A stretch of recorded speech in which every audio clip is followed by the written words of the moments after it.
আমি আজি বিস্তাৰভাৱে আলোচনা কৰিছোঁ।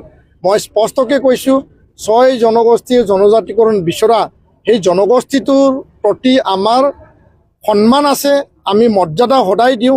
আমাৰ কোনো সামাজিক সংঘাত বাদ বিতংতা আমাৰ নাই। তেওঁলোকে নিজৰ দাবী তেওঁলোকে ৰাখিছে, কিন্তু আমাৰ নিজৰ অধিকাৰ আমি সুৰক্ষিত ৰাখিবৰ কাৰণে আমাৰ নিজৰ কথা আমি দাঙি ধৰিছোঁ।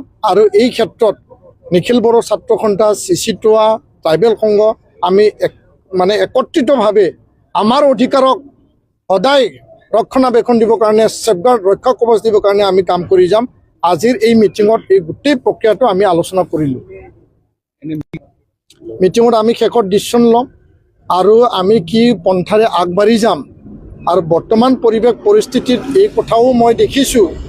মই আজি ৰাজনীতিৰ কথা ক'ব বিচৰা নাছিল, কিন্তু যোৱা 29 তাৰিখৰ BTC ছেক্ৰেটাৰিয়েট ঘটনাক লৈ পেলাই আৰু এই ৰিকমেণ্ডেশ্যন বিধানসভাত হোৱাৰ পিছত আৰু যোৱা 4 তাৰিখে আমাৰ চিচিটোৱাৰ লগত অসম চৰকাৰৰ গ্ৰুপ অফ মিনিষ্টাৰৰ লগত আলোচনাৰ পিছত এই সময়ছোৱাত আমি অতিকে দুখ পাইছোঁ আৰু দুখো প্ৰকাশ কৰিছোঁ যে BTC ছেক্ৰেটাৰিয়েট যি ঘটনা, এইটো অনাকাংক্ষিত, কোনেও সেইটো ভাবা নাছিল আৰু হোৱাটো উচিত নহয়।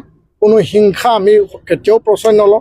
তাৰ কাৰণে আমি দুখো প্ৰকাশ কৰিছোঁ। এই ঘটনা দুৰ্ভাগ্যজনক বুলিও আমি স্পষ্টকৈ কৈছোঁ। তৎসত্ত্বেও BTC প্ৰধান হাগ্ৰামা মহিলাৰী ডাঙৰীয়াই সভায়ক সমিতি, মিডিয়া, টিভিত সঘনাই নিখিল বড়ো ছাত্ৰ সন্থাক ৰাজনীতিক এটা ৰং সানি সঘনাই আমাক দুখ জাপি দিব বিচৰাটো অতিকে দুৰ্ভাগ্যজনক।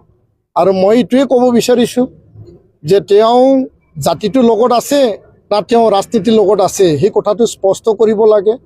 আৰু ৰাজনীতিৰ স্বাৰ্থত এপচুক দুখ দি এপচুক দুখ জাপি একো লাভ নাই। এটা কথা মই স্পষ্ট কৰিব বিচাৰিছোঁ যে ৰাজনীতিৰ স্বাৰ্থত আহোম সেনাপতি বদন চন্দ্ৰ বৰফুকনে যেনেকুৱাকৈ মানসকলক মাতি আনি নিজৰ জাতিটো নিষেধ কৰিছিল, এই তেখেতৰ কথা, কাম, মন আজি একেই দিশত গৈ থকা আমি দেখিবলৈ পাইছোঁ। ছাত্ৰ ছাত্ৰীসকলে, ইউনিভাৰ্চিটি কলেজৰ ছাত্ৰ ছাত্ৰীসকলে নিজৰ ভৱিষ্যতলৈ সজাগ। আৰু তেখেতে সঁচাসঁচিকৈ NOC দিছিল না নাই সেই কথাটোৱে ছাত্ৰ ছাত্ৰীবিলাকে জানিব বিচাৰিছে। আৰু তেখেতসকলে তেওঁলোকৰ চৰকাৰৰ দলে যোনটো কৈ আছে, মই কোনো চৰকাৰৰ দলৰ বিৰোধী নহয়, কিন্তু তেওঁলোকে যোনটো কৈ আছে এই কথাটো আমি স্পষ্টকৈ জানো যে তেওঁ এক্সিষ্টিং ট্ৰাইবেলৰ ক্ষতি নোহোৱাকৈ জনজাতিক কাকবা দিয়াত, অধিকাৰ দিয়াত আমাৰ আপত্তি নাই বুলি যোনটো কথা NOCত লিখা বুলি কৈছে, এইটো সম্পূৰ্ণ মিছা, সেইটো মিথ্যা। কাৰণ এই NOCত ডাইৰেক্ট গৃহ মন্ত্ৰালয় আৰু জনজাতি পৰিক্ৰমা মন্ত্ৰালয়ক ST দিব লাগে বুলিহে তাত লিখা আছে। গতিকে এইবিলাক মিছা কথা কৈ একো লাভ নাই।